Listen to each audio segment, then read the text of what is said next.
And the Japanese Grand Prix is go, and away goes Hamilton. He's absolutely extraordinary, truly an inspiration. And the Verstappen guy tries his best to take the lead as he struggles to bring points for the Constructors' Championship.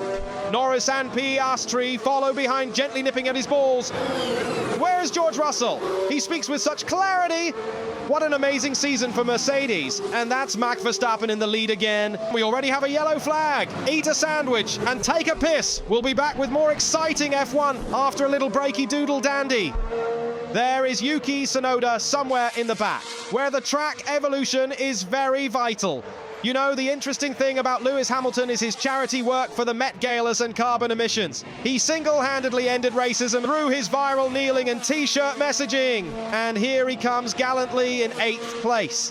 Speaking of George Russell, a little fun fact, he was classically trained in car driving by the talented Claire Williams, a certified badass in F1 driving history, and his favorite color is pink. Amazing, rugged man he is. Shit, debris alert! Debris alert indeed! We have guest driver Ray Charles today. Hashtag LOL. Sizzle sparks are flying around and I want to bite my pillow, boys.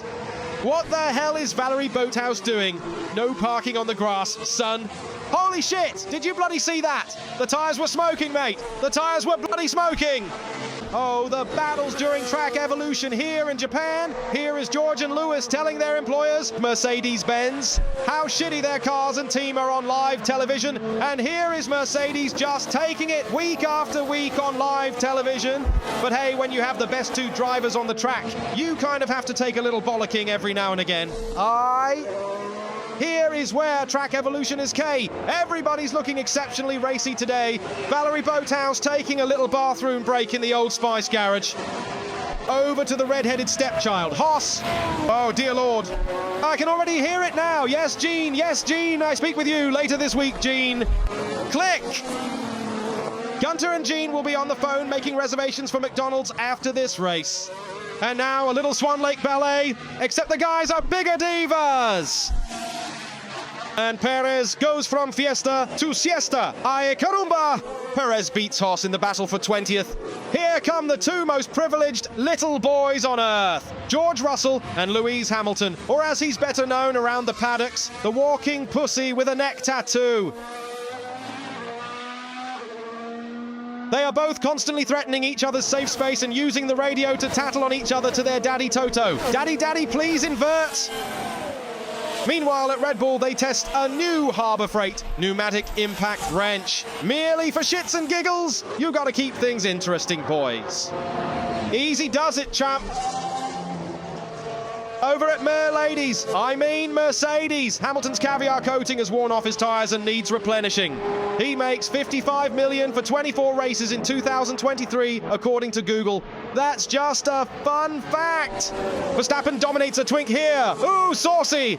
Verstappen can now just kind of put around and think about his upcoming shopping list for the rest of the race. Speaking of overrated titty babies, Leclerc overtakes Ocon. Wow, totally amazing. Now that's what I call track evolution. Now we take a few laps of guys just seeing if their cars will burn gas. Yada, yada, yada.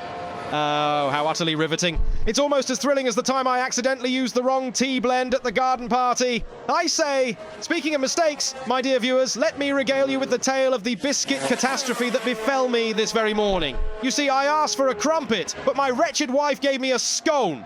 A scone! The audacity, the bitch. And there goes Alonso and Hamilton goofing around. Absolute beast battles anyway. There's Lewis, probably getting prepared to phone Toto and whine that someone is being dangerous, man. Well, my dear viewers, you may not believe it, but I've been on a quest of the utmost importance, one that has nothing to do with Formula One, I assure you. You see, it all began when my dear wife, Lady Penelope, took up the rather vexing habit of experimenting with jam flavours. Oh, the horror.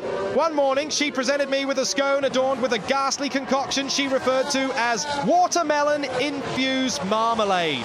And that's Tsunoda dunking on Alonso near the back marker. Geez, where was I? Right, my wife's shitty jams and marmalades.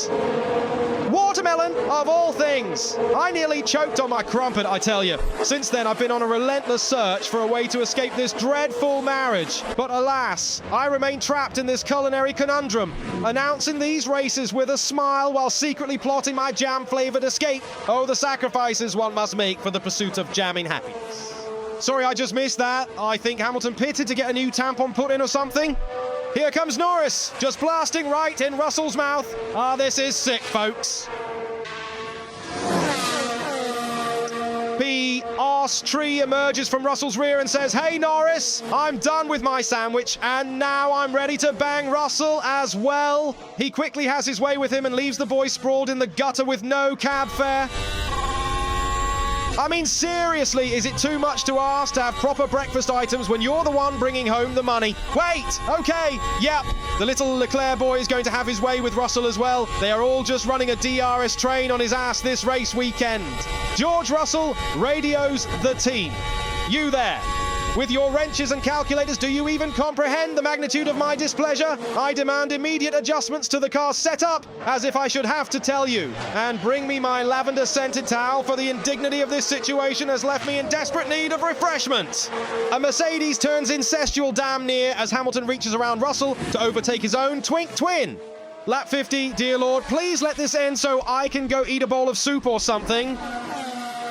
That's my wife phoning now, of course. That's going to voicemail. Anyone who is married should relate to how I feel, the nagging jeez. After all, we don't have kids together and I pay for her kids' private school. I just feel like most days that I'm being taken advantage of, if I'm being totally honest. There's Verstappen again with a huge shocker. It's amazing what happens when you fix the rules a little bit and the 7-time champion spoiled brat doesn't get to win ever again. Well, while I'm here in Japan and away from my nagging bitch wife, I think I'll grab some sake, head to a hostess club and maybe hit up a couple of used panty vending machines. When in Rome, indeed. Look, that's my wife calling again. She knows I'm working, but no, that doesn't matter. She says I'm just out cheating. Ugh, get me out of here. Ugh, stop, woman, damn it, boy. Ugh, ugh, ugh.